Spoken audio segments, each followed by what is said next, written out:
Assalamualaikum warahmatullahi wabarakatuh. Saya Taskia Dinda Putri dari Fakultas Ekonomi dan Bisnis, Prodi Akuntansi, Universitas Pancasakti.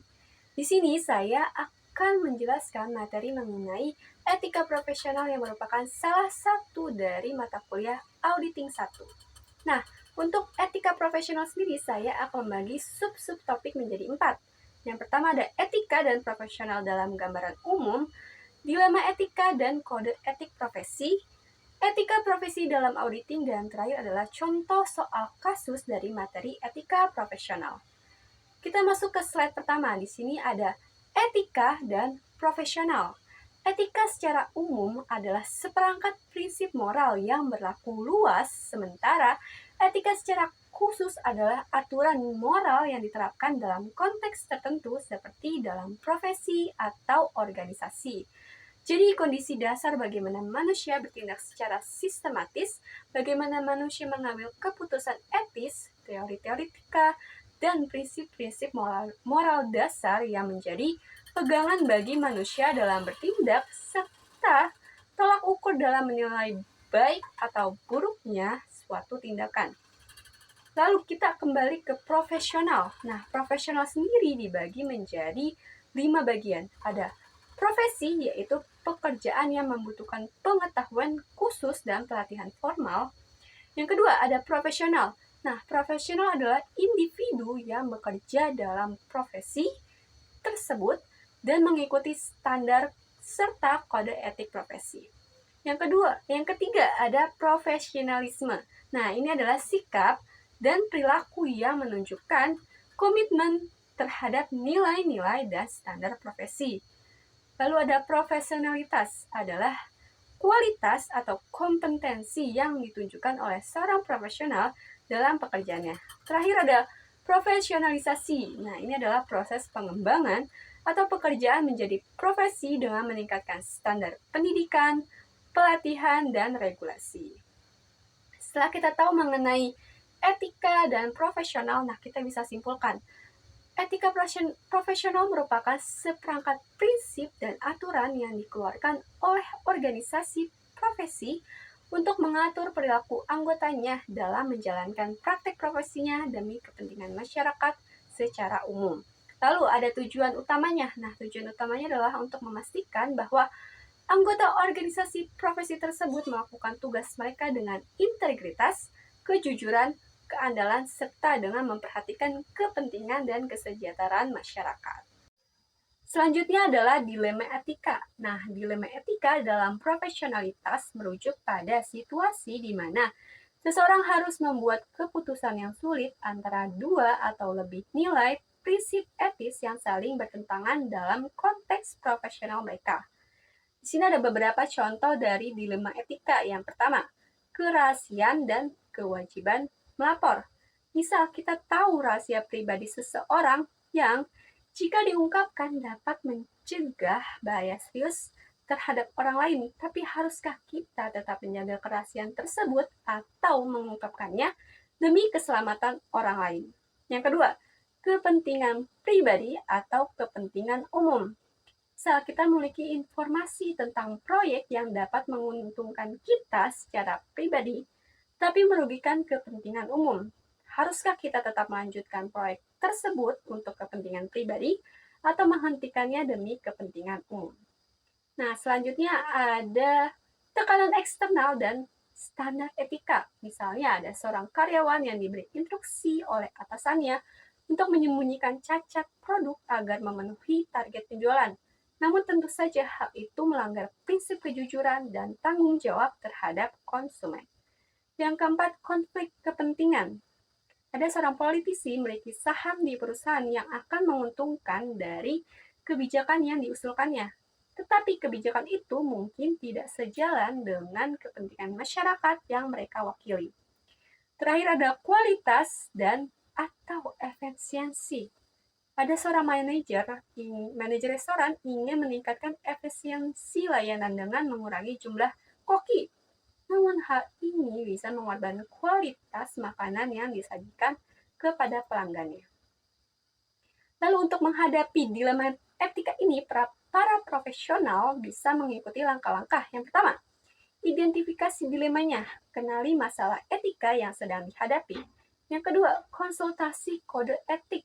Tinjau kode etik profesi terkait, karena pastinya setiap profesi memiliki kode etik mereka.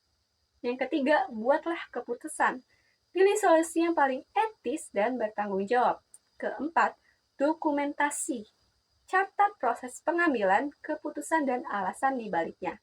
Terakhir adalah refleksi atau evaluasi hasil dan belajar dari pengalaman untuk situasi mendatang. Setelah kita tahu bahwa dalam menghindari dilema etika, kita memerlukan kode etik profesi. Maka dari itu, kebutuhan khusus akan kode etik profesi merupakan pedoman.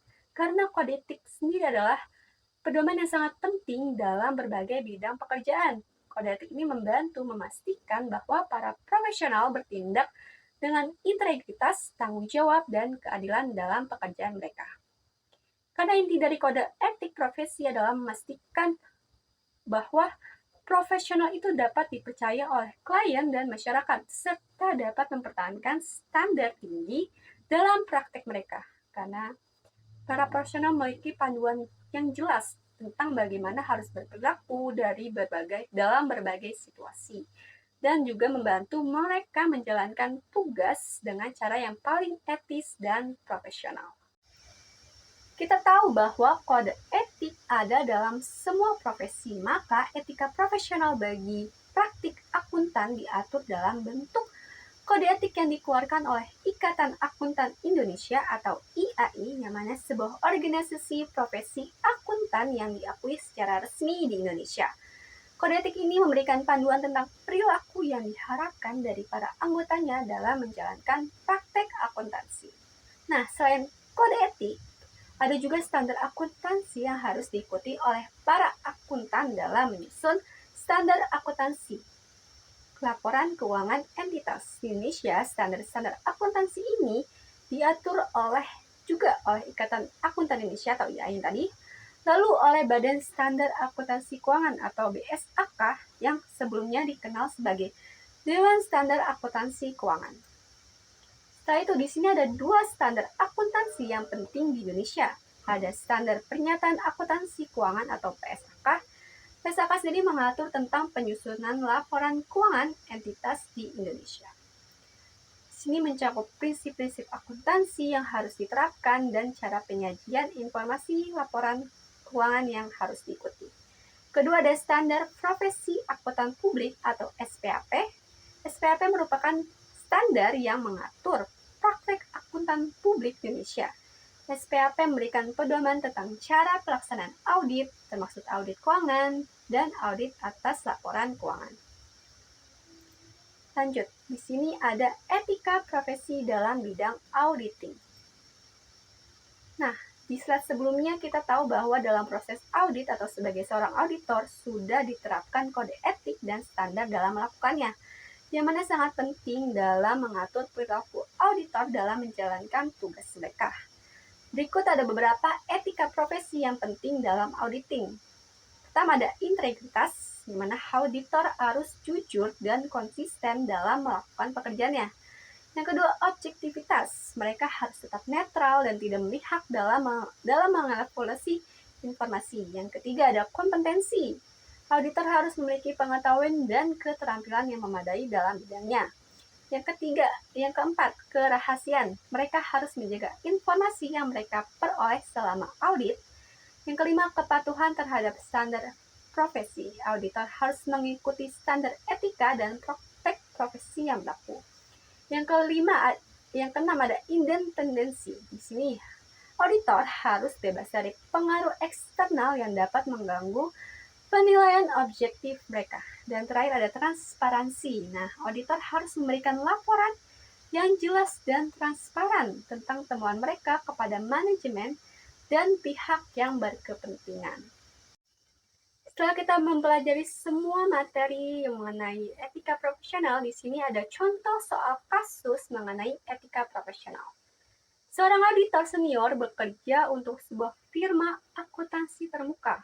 Setelah melakukan audit terhadap sebuah perusahaan, ia menemukan bukti bahwa perusahaan tersebut telah melakukan praktik akuntansi akuntansi yang meragukan, seperti mengabaikan beberapa prinsip akuntansi yang penting untuk menghindari kerugian keuangan. Namun, manajemen perusahaan dengan tegas menolak untuk mengakui kesalahan tersebut dan mengancam untuk mencari firma audit lain jika temuan tersebut dilaporkan. Di sini, bagaimana Anda sebagai auditor akan menangani situasi ini berdasarkan pada kode etik profesional. Yang kedua, apa yang akan dilakukan jika manajemen perusahaan meminta untuk tetap diam tentang kelemahan ini? Yang ketiga, bagaimana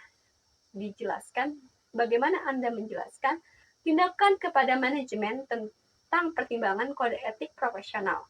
Yang terakhir, apa implikasi jika memilih untuk melaporkan kelemahan ini kepada pihak berwenang di luar perusahaan? Apakah itu akan bertentangan dengan kode etik atau tidak? Nah, di sini jawabannya adalah yang pertama.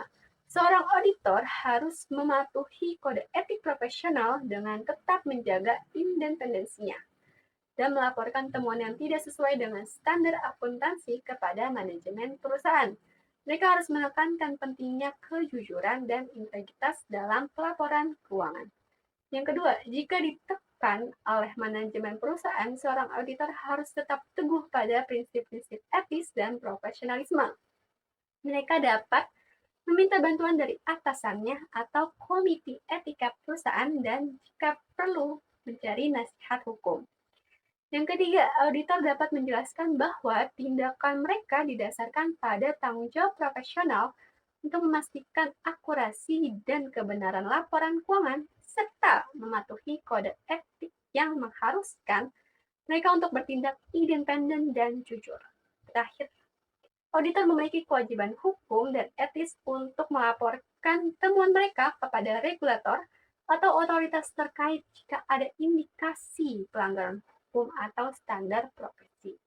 Ini membantu menjaga integritas pasar keuangan dan mencegah penipuan atas kesalahan yang merugikan pihak lain.